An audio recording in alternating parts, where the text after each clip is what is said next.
we passed 3 budgets.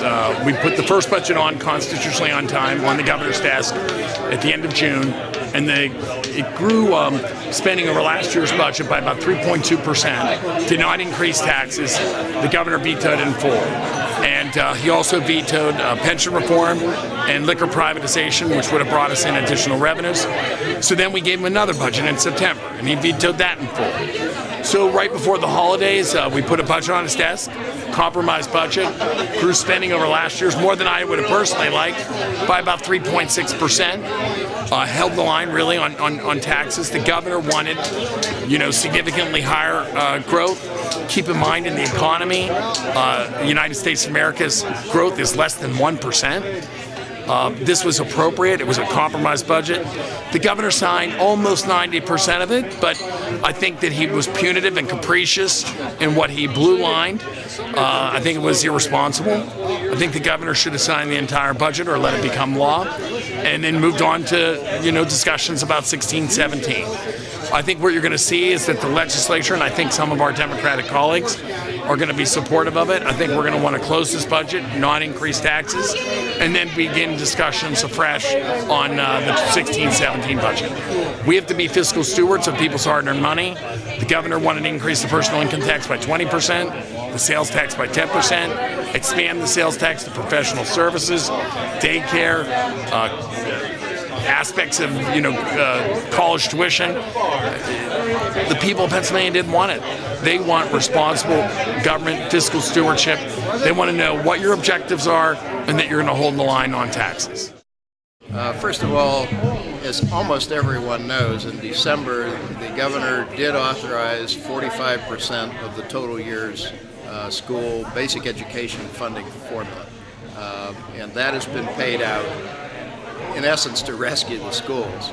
There's still about $3 billion left to go. To my knowledge, at this moment, there is no negotiation taking place in Harrisburg about this year's budget. All the focus is on next year. But I want to spend a few moments complimenting the business managers and the superintendents of the 5 school districts which have students in Venango County. They've done an excellent job over the years managing their money. Yes, they felt the pressure. There's no question about that from Harrisburg and from their teachers. But they managed their money well and managed to pay all their bills and keep everybody's salary rolling too.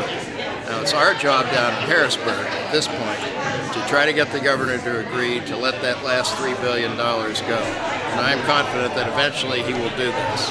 First, I hear the same reports, and it's very, very unfortunate because the state does continue to collect tax money, and that money is building up in bank accounts in Harrisburg, and it's not going back out the door. So that's why it's very frustrating. We have, on 3 different occasions, given the governor the opportunity to release that money, and he has vetoed the money instead, and that's unfortunate. I think at the very least, we should say, school districts, here's the money equal to what you got last year, and we can fight over increases going forward. But the bottom line is we have the money, we have the cash.